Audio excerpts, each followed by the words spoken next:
जय महादेव। मेरे YouTube channel Jaya कहानी संसार में आप सभी का स्वागत है। शिवरात्रि व्रत की पौराणिक कथा इस प्रकार है। एक बार पार्वती जी ने भगवान शिव शंकर से पूछा, हे महादेव, ऐसा कौन सा श्रेष्ठ तथा सरल व्रत पूजन है जिससे मृत्युलोक के प्राणी आपकी कृपा सहज ही प्राप्त कर लेते हैं। उत्तर में शिव जी ने पार्वती को शिवरात्रि के व्रत का विधान बताकर यह कथा सुनाई। एक बार चित्रभानु नाम का एक शिकारी था। पशुओं की हत्या करके वह अपने कुटुंब को पालता था।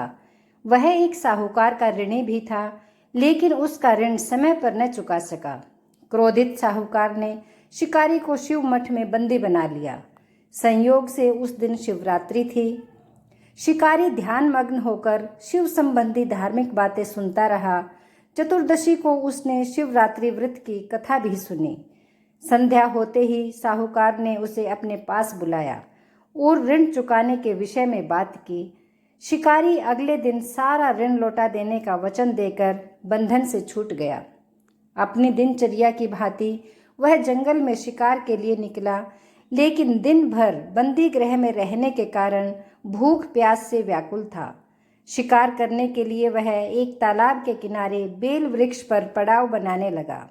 बेल वृक्ष के नीचे शिवलिंग था जो बेल पत्रों से ढका हुआ था। शिकारी को उसका पता न चल सका। पड़ाव बनाते समय उसने जो टहनियाँ तोड़ी वे संयोग से शिवलिंग पर पड़ी।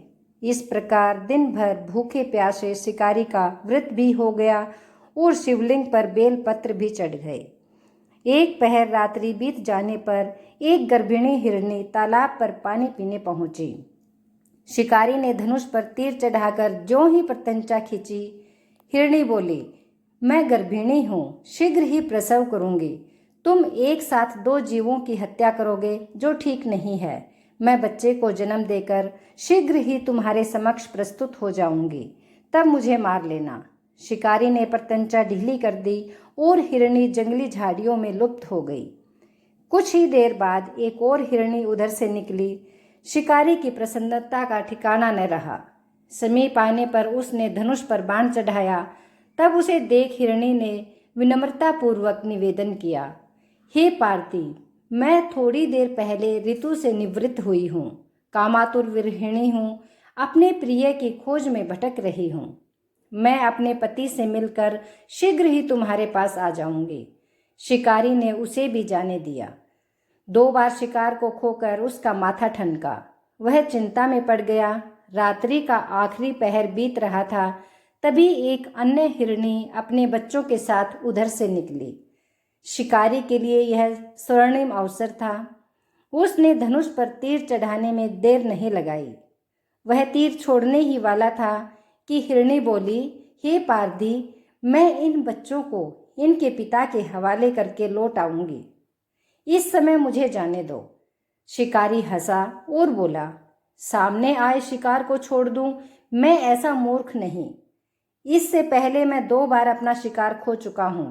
मेरे बच्चे भूख प्यास से तड़प रहे होंगे।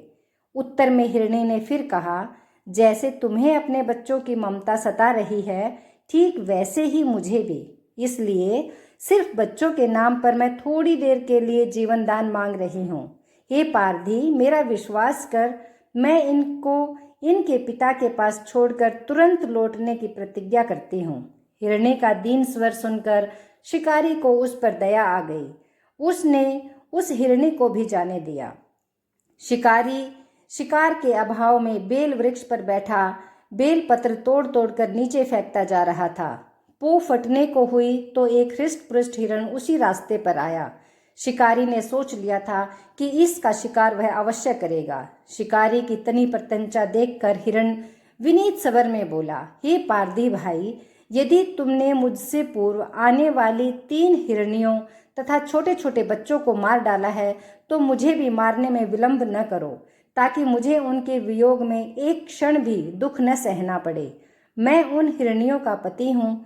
यदि तुमने उन्हें जीवन दान दिया है तो मुझे भी कुछ क्षण का जीवन देने की कृपा करो। मैं उनसे मिलकर तुम्हारे समक्ष उपस्थित हो जाऊंगा।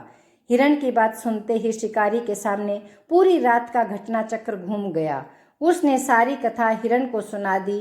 तब हिरण ने कहा, मेरी तीनों पत्नियां जिस प्रकार प्रतिज्ञाबद्ध होकर गई हैं, मेरी मृत्यु से अपने धर्म का पालन नहीं कर पाएंगी। अतः जैसे तुमने उन्हें विश्वास पात्र मानकर छोड़ा है, वैसे ही मुझे भी जाने दो। मैं उन सब के साथ तुम्हारे सामने शीघ्र ही उपस्थित होता हूँ।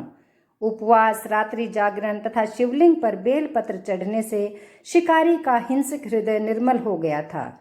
उसमें भगवत शक्ति का वास हो गया था। धनुष तथा बाण उसके हाथ से सहज ही छूट गया। भगवान शिव की अनुकंपा से उसका हिंसक हृदय कारुणिक भावों से भर गया।